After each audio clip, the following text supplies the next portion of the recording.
Look what I got in my backyard, a Burmese python. Stay tuned.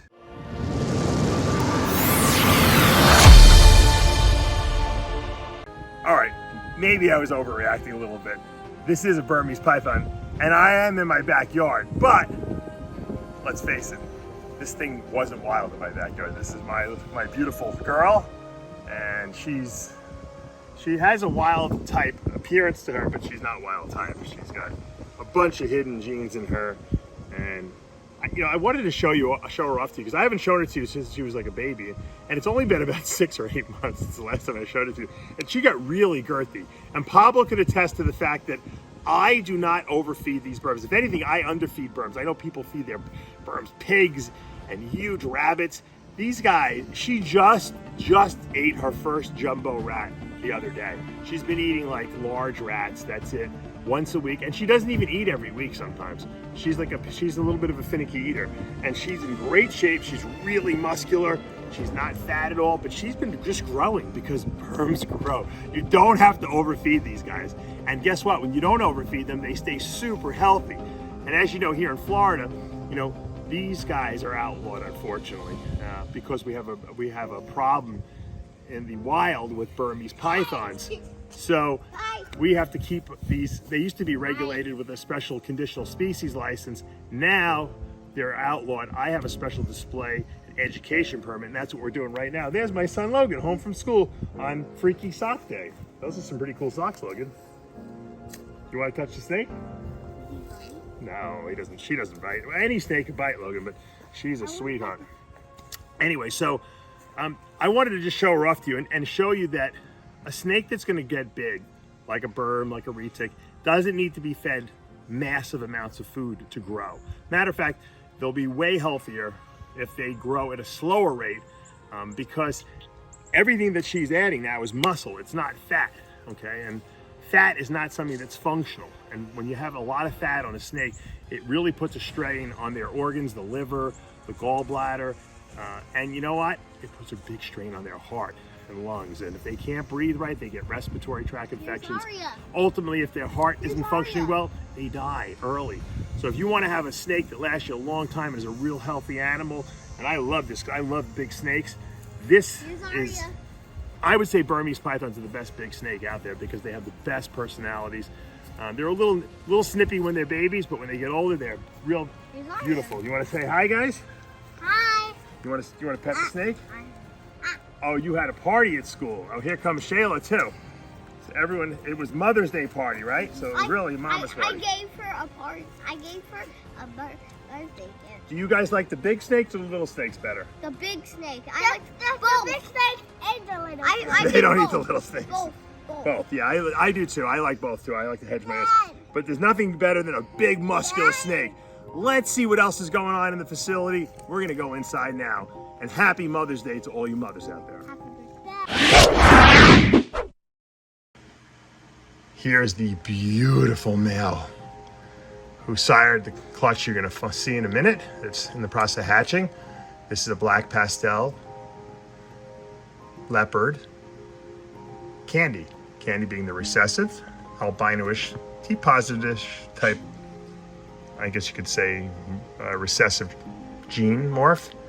It's allelic to albino, so when you combine one copy of candy with one copy of albino, you get the candino. This is a pure candy. So this is a pure candy that's also leopard and black pastel. You can see those beautiful purples and oranges in there. And he's the father of that really, really nice clutch you're gonna see in a little bit. There's only 3 eggs, but we're gonna hit all candies or candinos, and we might get some black pastel and some leopard in there. Let's take a look at the mother. Here's my beautiful candino female. That's the mama of the clutch. And I think she's going in shed. She's looking very candy-ish today, but she's a candino for sure. And once again, she has that nice little ruby eye. And I love the way candinos match up with the dark morphs like black pastel, leopard.